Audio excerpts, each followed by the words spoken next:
Indiana Jones 3. All right.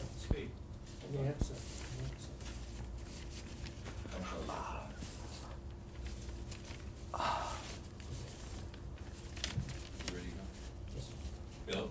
Yeah. Here we go. 3, 2, 1, speak. Movie television continues with our look at Sidney Lumet's Running on Empty. We join River Phoenix, who is Danny Pope. First of all, I compliment you on your work with Sidney Lumet in Running on Empty. And I thought, River, there was something interesting. With all the work, television, commercials, feature films you have done so far in your life, aren't you about to celebrate your 18th birthday? Yeah. Happy birthday in advance. Thank you so much. I mean, I don't know of many people who will remember my birthday, and that's really nice of you. And you have a large family, and I hope they all remember. Of course. Lots of gifts from your brothers and sisters and parents. Yes, indeed. I wanted to point something out. Sure. With all of that work, Sidney Lumet, who was himself a child actor in the Yiddish Theater in New York, through the golden days of CBS television drama, is a teacher, and we know a distinguished filmmaker, often referred to as the reluctant auteur, or the filmmaker with a conscience.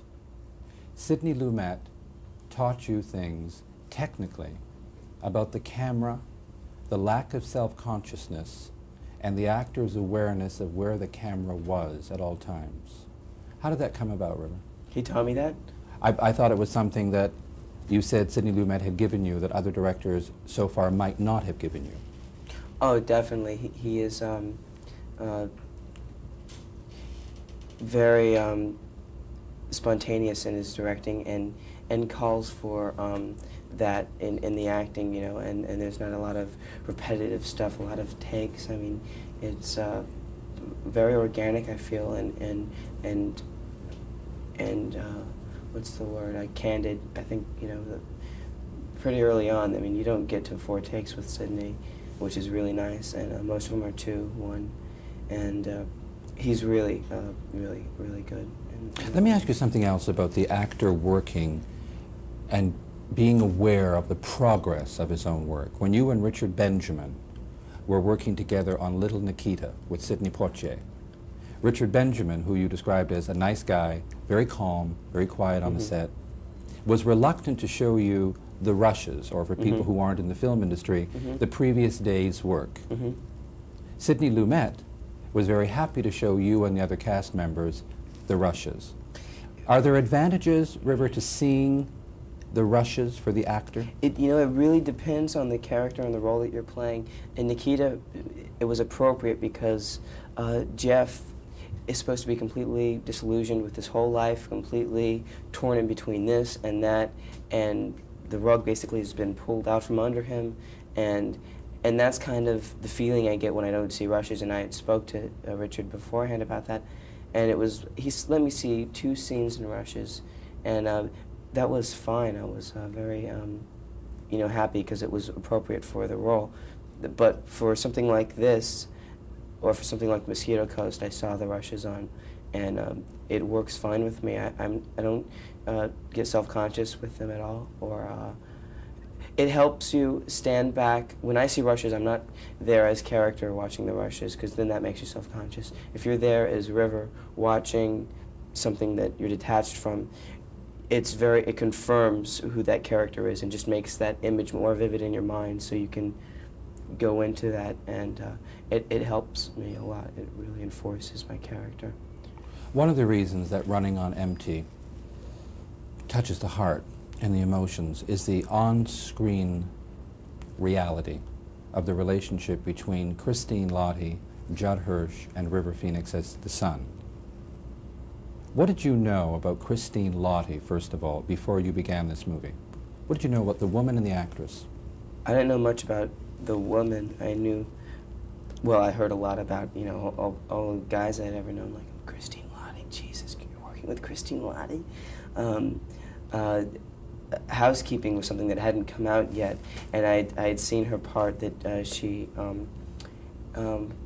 what was that with Goldie Hawn and Swing Shift. Swing Shift. Jonathan Demme. Yeah, I had seen that, and I had saw something else on cable. I forget the name of the film now, which is awful of me.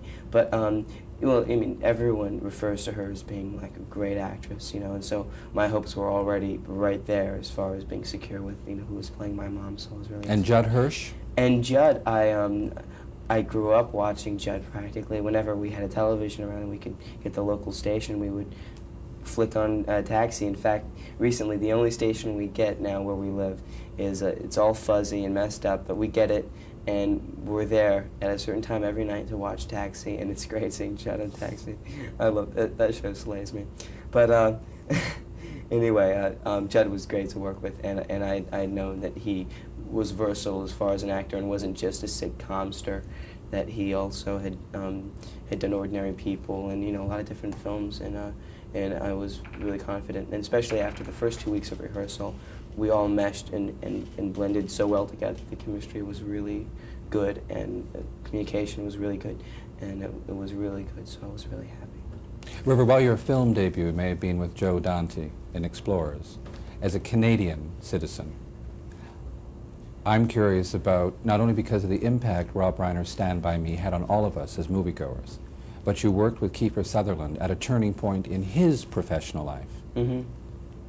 Was there a friendship? Have you spoken to each other since that movie? The last time Kiefer and I spoke was on Looping for Stand By Me, I think. Or no, actually, I met him in a restaurant in Los Angeles somewhere. I have not spoken to him, although there's a film that I'm now looking at that he stars in, and so, I mean, there's a chance that I might be playing along with him. But no, I haven't talked to him, but I really do like his work, and I stood in awe back then when we did Stand By Me. I mean, he had this vibe and control that was just so definite. I mean, you wanted to be able to walk in his shoes as far as, he seemed like a real secure guy, you know, really in control of everything, which was really cool. Well, River, while you go off to do your role in the new Indiana Jones movie, I compliment you on your work with Sidney Lumet on Running on Empty. Perhaps we'll see you, like your co-star Martha Plimpton, sometime in Toronto, making a movie. I would love to be in Toronto. I'd love to visit Canada. Good, then you can bring your 12-string guitar and play that song you wrote about you and Martha. I wrote a song about Martha and I thought you composed a composition that had During something Running to on do. Empty, I wrote a song about the characters, Danny and Lorna, and did a little 24-track demo on my 17th birthday, and it turned out quite fun. It's kind of like a vaudevillian type song with piano and cello, and it's fun. Well, now you must do one for your 18th birthday and keep this going. I already had done one for my 18th There you birthday. are, and we will meet again. I thank you. Very nice talking to you. My pleasure. Thank you. Okay. Movie Television, New York. You guys, was it the fly?